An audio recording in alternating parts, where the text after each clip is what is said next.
नमस्कार मित्रों, मैं महेंद्र देवड़ा विकास शर्मा यूट्यूब चैनल पर आपका फिर हार्दिक स्वागत है।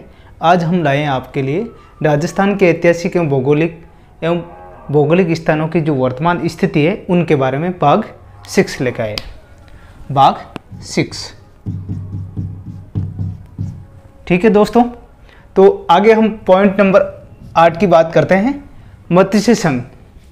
राजस्थान के एकीकरण के प्रथम चरण को मत्स्य संघ कहा जाता है। राजस्थान का जो एकीकरण हुआ उस संघ का जो प्रथम चरण था कौन सा था? मत्स्य संघ, ठीक है। तो जिसका गठन 18 मार्च 1948 को अलवर, भरतपुर, धौलपुर और करौली। अब जैसे मत्स्य संघ की बात करते हैं, इनके अंदर कौन कौन सा क्षेत्र आता है, यानी ABCD याद कर लो ना, A, B, C और D। ये शॉर्ट ट्रिक्स हो गई, यानी अलवर, भरतपुर, धौलपुर और करौली के बारे में, ठीक है। ऐसे सीक्वेंस में हम बोल सकते हैं अलवर, भरतपुर, करौली और धौलपुर। ये एक शॉर्ट ट्रिक्स है। और जो एकीकरण का जो सर्वप्रथम कार्य किया था वो क्या था? सर्वप्रथम रियासतों का एकीकरण सरदार वल्लभ भाई पटेल, जिसको हम लौह पुरुष के नाम से जानते हैं। फिर आगे बात आती है मत्स्य की। अलवर के जो दक्षिण पश्चिम भाग को मत्स्य कहा जाता है, जिसकी राजधानी थी बेराट। क्या थी? बेराट, यानी बेराट पड़ती है जयपुर के अंदर। बेराट के बारे में पढ़ा ना, अशोक के शिलालेख मिले। अशोक के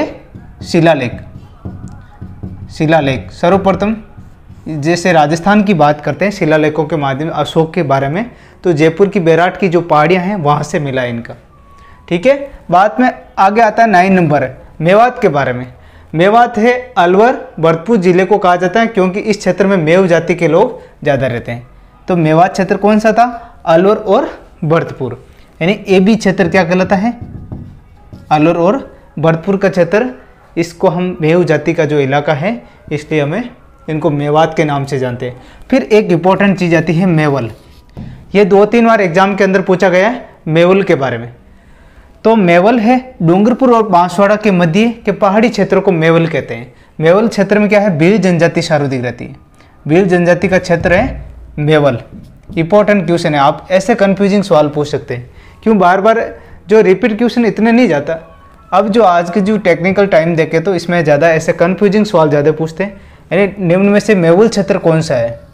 ये जो जिले का एक नाम दे दिया बांसवाड़ा, और या खाली मेवल का प्रश्न पूछ लिया कि मेवल क्षेत्र में कौन सा जिला आता है।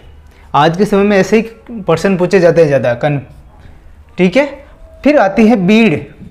शेखावटी के झुंझुनू जिले में पाई जाने वाली चारागाह भूमि को बीड़ कहा जाता है।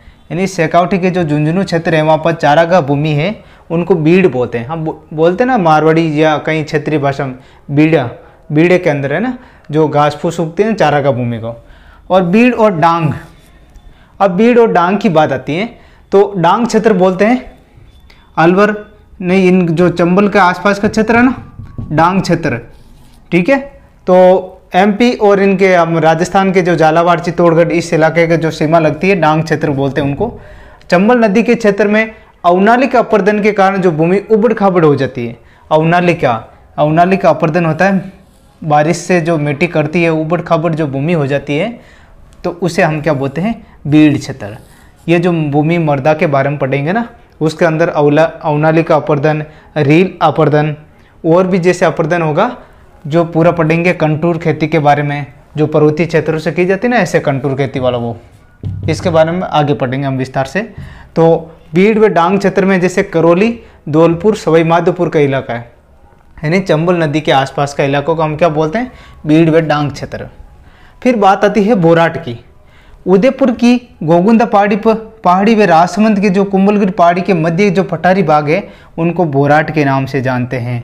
बोराट, बोमट, ये कम से कम 50 बार क्वेश्चन आया हुआ है। कन्फ्यूजिंग सवाल है। उदयपुर की जो गोगुंदा पहाड़ी है और राजसमंद की कुंभलगढ़ पहाड़ी। अब देखो 2 जिले की बात हो रही है। उदयपुर की तो एक है गोगुंदा पहाड़ी और राजसमंद की है कुंभलगढ़ पहाड़ी के बीच एक पठारी भाग है, उसको हम क्या बोलते हैं? बोराट का पठार। फिर बात आती है बोमट। उदयपुर का दक्षिणी भाग मुख्यतः डूंगरपुर के मध्य का पहाड़ी क्षेत्र बोमट। इसमें भी 2 जिले का ध्यान रखना, यानी इसको हम बोमट के नाम से जाने, यानी बोला नहीं बोमट, उदयपुर और डूंगरपुर। मेन चीज़ इसके अंदर उदयपुर और ये है राज, बोरा, बोमरा बोलते हैं ना, ये ध्यान रखना, बोमट यानी डूंगरपुर और उदयपुर का। फिर आता है ब्रजनगर। झालावाड़ का झालापाटन का प्राचीन नाम क्या था? ब्रजनगर के नाम से जानते हैं।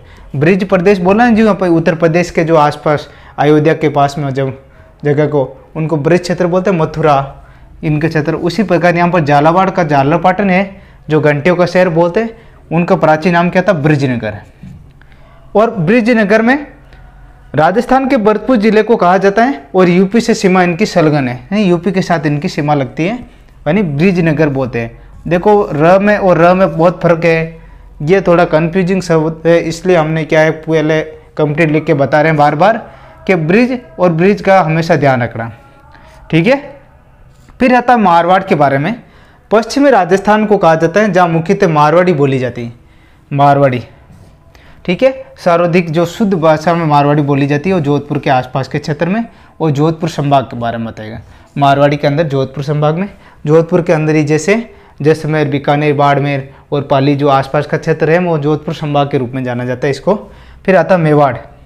उदयपुर, भीलवाड़ा, चित्तौड़गढ़ और राजसमंद आदि क्षेत्रों को हम क्या बोलते हैं? मेवाड़ के नाम से जानते हैं, यानी उदयपुर, भीलवाड़ा, चित्तौड़गढ़ और राजसमंद।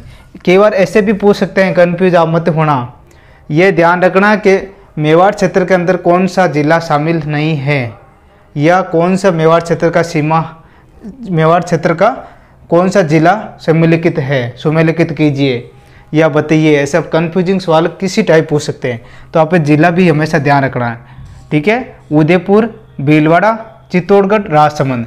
इसकी जगह कोई दूसरा दे दिया, मान लो यहाँ पर डूंगरपुर दे दिया, तो मेवाड़ क्षेत्र का हमेशा ध्यान रखना, ये 4 जिले का जो मेन इंपॉर्टेंट चीज़ में। फिर आता मेदपाट। प्रागवाट को मेद यानी मेवाड़ कहा जाता है, यानी मेदपाट और प्रागवाट को ही मेवाड़ कहते हैं, ये मेवाड़ के क्षेत्र को नाम से जानते हैं। इसी प्रकार क्या है प्रश्न पूछ सकते हैं। तो दोस्तों आगे हम नेक्स्ट वीडियो के अंदर इनका भौगोलिक और भौगोलिक जो वर्तमान स्थिति है वो कंप्लीट करेंगे, और बाद में कोई प्रश्न होगा इनके इंपॉर्टेंट लाइक का तो बताएंगे आपको, यानी इसी प्रकार आपको तैयारी करनी है, ठीक है दोस्तों। अगर चैनल को सब्सक्राइब नहीं किया तो सब्सक्राइब करें, लाइक करें और कमेंट करें और दोस्तों को शेयर करें। धन्यवाद मित्रों, जय हिंद।